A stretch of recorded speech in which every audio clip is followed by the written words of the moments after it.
Hello and welcome to episode 5 of Jelim's vlogs. My name is Jess, better known by the author moniker Jelim, and I'm the author of the Monster Inside Chronicles, the first vampire series. Last episode I announced that I had in fact finished rewriting the first book in the first vampire series, titled The Birth of a Monster. If any of you have not seen that video, please click on the link up here to take you back to it, and because that has a couple other bits of announcements as well of my current schedule and what I'm doing. Also, back in episode 3 of these vlogs, I covered a brief overview of the Aldovian map, which is the main setting of the first book, as well as a really brief history about what's happened up until the start of book 1. So while that's not absolutely necessary that you watch that before you watch this episode, it will give you context for the world that this episode is about. The link is also up here and down in the description box below if you would like to view either of those episodes before this. I did ask in the last video what you guys wanted to see in these vlog episodes and gave you a couple of options of what I could do, but seeing as I've had kind of minimal replies to that, I decided to go with the option of covering a look at the mist and what that is in the world of Svefen, and also looking at the magicians and other magical races and things like that as well. If you have any further requests or things that you would like me to cover in more elaborate detail, please put it in the comments below. I would love to discuss things with you, and I would love your opinion on what you would like to learn about. Also, don't forget to subscribe to the channel. It is a huge motivator to me, and if you want to show further support or have a look at any of the ways that I'm engaging with fans, have a look in the description box below for all of my socials and a link to my Patreon account as well that has a heap load more content for you to look at. Finally, stay tuned to the end of the episode so that you can vote on what you would like to hear next time around. Well, with that housekeeping out of the way, let's get started. The most basic way to look at the magic of Svefen and the world as a whole is to look at Svefen as a world that is layered with 3 tiers, one on top of the other. At the bottom plane is the physical plane, and that is made up of all tangible matter, living and non-living. So basically everything that you can see, touch, smell, taste and hear. So things that you can perceive with your 5 senses.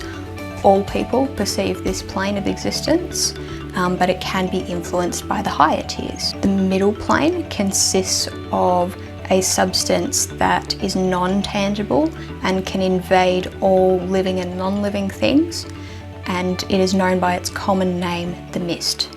The mist can only be perceived by those who have had their physical bodies altered to directly make contact with the mist. This perception that is physically altered into the body is very varied from person to person or creature to creature. It is often referred to as a 6th sense that only these people have, and it is something that most of them have to develop over their lifetimes. To comprehend the mist with any of the original 5 senses, so your hearing, smell, taste, touch and sight. I've listed it enough times this video, really.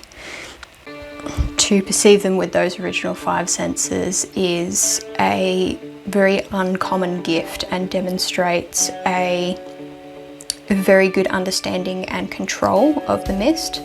To be able to perceive with any of the 5 senses is quite unique. To perceive with all of them is legendary, and pretty much nobody is able to do that. Most instead rely on that 6th sense that I mentioned earlier in order to perceive and control the mist. The highest plane of existence is pretty much an unknown, but it's believed to be the location or the plane of existence that the gods live. This plane is both made of tangible and intangible substances, but only available to the gods. Considering that this can't be proven, the most common theory is that the gods' role is to keep the mist in a state of neutrality and balance, and the mist in turn affects the state of the physical plane. The most popular theory that disputes this is that the mist is its own primordial energy, and the gods have simply learned to bend it to their will, have gone beyond the common connection that people who can perceive the middle plane can. Together, these three planes combine to form the world of Sevethan, with the higher planes influencing the lower ones. According to the most common religion, there are 6 gods, each named after the element they embody. You have fire, water, air, earth, light, and shadow, or sometimes named darkness. According to the tribes of the Hava-Rastalan in the Western continent, there is in fact a 7th god called Chaos, but their isolationist attitudes and the fact that they're not as developed as the rest of the world has meant that their religion has been pretty much suppressed by the whole order of the 6 gods. You'll recall a few moments back that I mentioned that the mist can only be perceived by those who have had their physical bodies altered. Well, sometimes that occurs later in life, as in case with magicians, but most commonly you see it in the magical races who actually have this ability from birth. Each of the 6 magical races embody a particular element. For fire, it's the dwarves. For water, it's the merfolk. For air, it's the giants. For earth, it's the elves. For light, it's the will-o-wisps. And for shadow, it's the shadow people, who are basically quite elusive, as are the will-o-wisps. This link that they have to the mist, that is their alteration in their physical bodies, is referred to as lifelines, and these are tattoo-like markings on different parts of their bodies, depending on their race or element. These markings are usually white or silver in colour, or a variation of the two. Nobody can say for sure why the colour varies, but some believe or theorise that the more silver the lines are, the more powerful or more potential that individual has. But this has never actually been proven. By comparison, most humans and animals are considered neutral races because they aren't born with connections to the mist.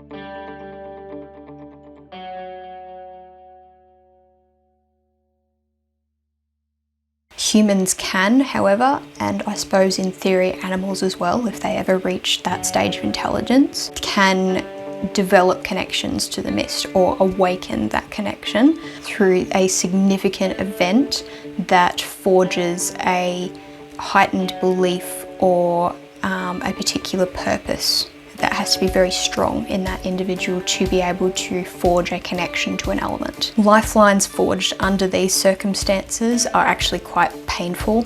It has been described as having a fire poker stabbed into the skin and dragged along the skin and muscles, so very painful, and most often those who awaken become unconscious from the pain and remain unconscious for several days after awakening as their body adjusts to the new connections. The humans that make these connections are afterwards known as magicians. It is most common that these awakening processes from a human to a magician happen before they reach adulthood, which in Sevethan is between 16 and 18 years old, before their physical body has been settled into adulthood growth. There are 3 important rules that should be remembered where lifelines are concerned. Rule number 1, lifelines may shift or change depending on the successes and failures of the individual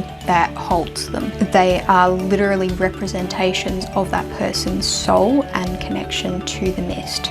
So therefore, if they achieve something quite significant in their lifetime, then their lifelines are going to change to represent that, which is why there are actually professional magicians who read lifelines or study the different forms of lifelines. The second thing that must be remembered is that lifelines, it's not a custom for them to be perceived. They are often covered because it's quite a taboo to actually see them. Magicians and magical races go to great extents to keep them covered and will only ever show them to those that they trust the most, usually those that they are family with or are intimate with, like a life partner. It is a massive taboo to request to see somebody's lifeline or touch them.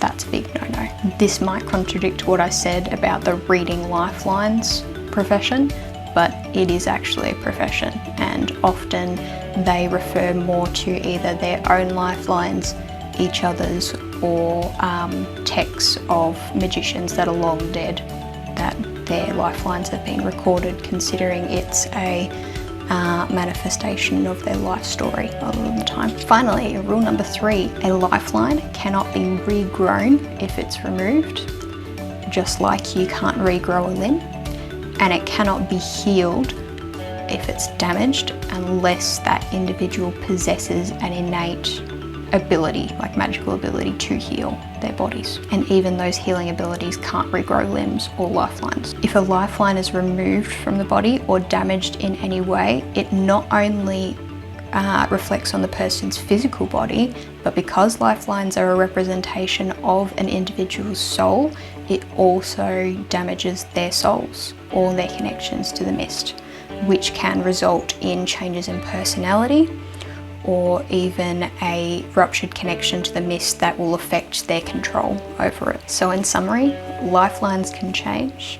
They are not allowed to be viewed without very strict permissions, and they cannot be healed once they're damaged. You might now be wondering, among many other questions, if a lifeline cannot automatically, in a hypothetical situation, determine the power or potential of an individual by colour, if it's seen, then how do the magical races determine their ranks in power and abilities? Well, the magical races don't actually determine their rank. They don't like ranking their abilities. It's more of a innate quality that they discover as they interact in their own communities.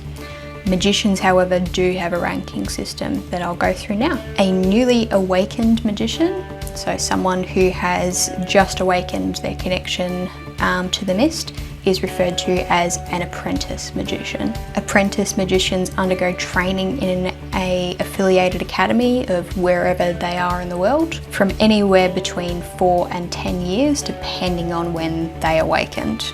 And also their rate of improvement. In their final year of training at an academy, the apprentice magician becomes a senior apprentice magician, and they take out an apprenticeship with an affiliated guild somewhere around their academy or around the country that their academy is in. And they take out this apprenticeship to get a more field studies and field experiences, basically. Once they complete their apprenticeship, they officially graduate and are called master magicians.